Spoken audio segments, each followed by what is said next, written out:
ada 30 orang yang pernah melihat Dajjal di dalam muka bumi ni, dalam alam ni. Dengan hadis yang sahih cerita tentang 30 orang tersebut. Saya ringkaskan kepada tuan-tuan. Pada zaman Rasulullah ada seorang lelaki namanya Tamim ibn Aus Ad-Dari. Dia naik kapal bersama dengan 30 orang daripada kabilah Lukham dan Juzam. Lelaki ini orang Arab beragama Kristian. Dia dengan kawan-kawan dia 30 orang, mereka naik kapal pergi ke mana tidak diperincikan. Hadis ni tuan, ni hadis sahih riwayat Imam Muslim. Kata Tamim, waktu kami sampai di tengah-tengah laut, kami dipukul oleh ombak yang kuat, oleh laut yang kuat, sehingga kami hilang arah tuju, sampai tak tahu pergi ke mana. Selama 30 hari, sebulan duduk di tengah lautan. Akhirnya kami sampai di sebuah pulau yang kami pun tak tahu pulau itu di mana. Kata Tamim yang cerita ni, dia pun bawa turun bot, perahu, sampan. Maka kami pun bergerak ke pulau tu untuk berehat, minum, cari air bersih dan sebagainya. Kami pun tengah berehat-rehat di pulau tu, tiba-tiba keluar seekor binatang yang pelik. Dia berjalan mendekati 30 orang tadi, kemudian dia bercakap, "Siapa kalian?" Binatang tadi.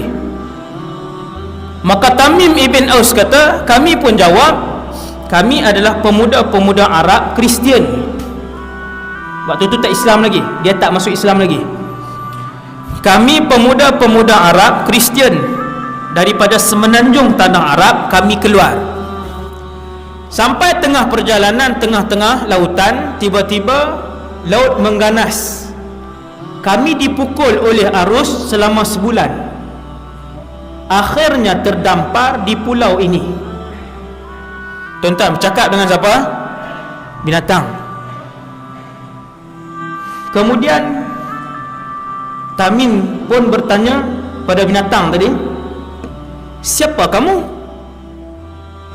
Berani orang Arab, orang Arab. Bila binatang tu tanya, "Kamu ni siapa?" Binatang bercakap. Hadis sahih. 30 orang ni siap jawab lagi.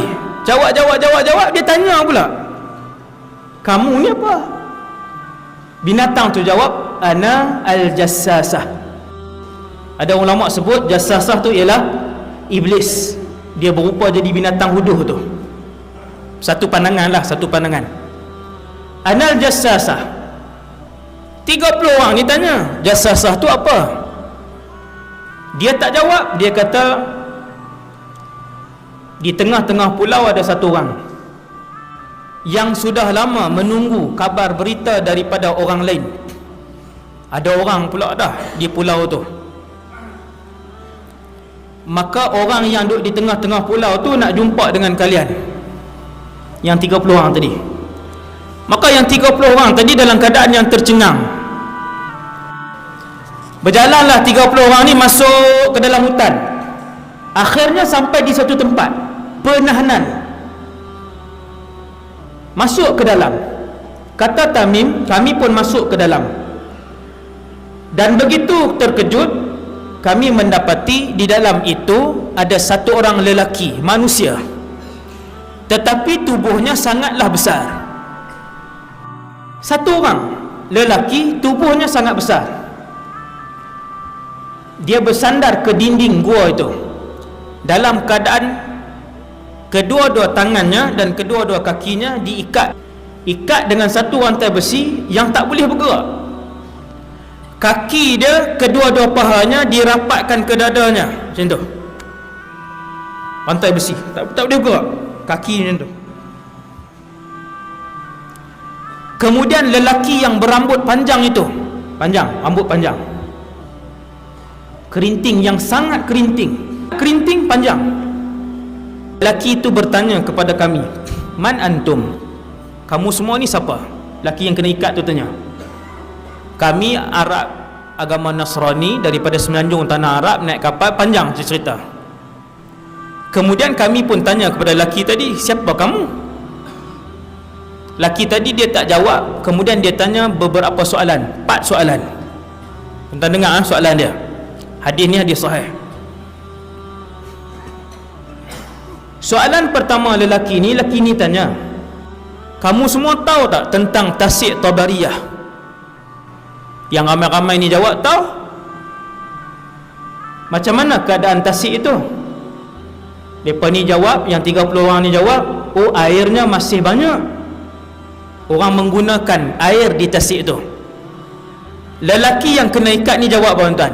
Lelaki ni kata, satu hari apabila kamu tengok Tasik itu hampir kekeringan, maka ketika itu aku akan keluar. Satu hari Tasik itu akan kekeringan, kata lelaki itu. Dia tanya soalan yang kedua. Lelaki yang diikat tu tanya, bagaimana keadaan ladang Baisan, Nakhlu Baisan? 30 orang ni jawab, ladang tu masih berbuah, kurmanya banyak. Laki yang kena ikat tu kata, satu hari ladang itu tidak akan lagi mengeluarkan buah. Laki yang kena ikat tu tanya, bagaimana keadaan mata air Zughar? Mereka ni jawab, mata air Zughar airnya banyak. Dia kata satu hari mata air itu akan kering. Soalan yang keempat dan yang terakhir, lelaki ni dia tanya, apakah Nabi yang tak pandai membaca dan menulis telah pun diutuskan? Tuan-tuan, maka Arab yang 30 orang, pemuda-pemuda Arab yang 30 orang ni pun jawab, ya, Nabi itu telah pun keluar, telah pun diutuskan oleh Allah, dan dia telah pun berhijrah daripada Mekah ke Yathrib, Madinah. Adakah dia berperang dan dia diperangi? Pemuda-pemuda ni jawab, ya, Nabi itu diperangi. Adakah dia menang? Dia pun jawab, ya, setiap kali peperangan dia menang. Maka lelaki itu pun kata, alangkah beruntungnya siapa yang ikut Nabi, yang lelaki yang Nabi itu. Sesungguhnya, kata lelaki tadi, hanya kalian sahaja yang diizinkan oleh Allah untuk sampai ke pulau ini, dan aku yang diikat ini ialah Al-Masih Ad-Dajjal.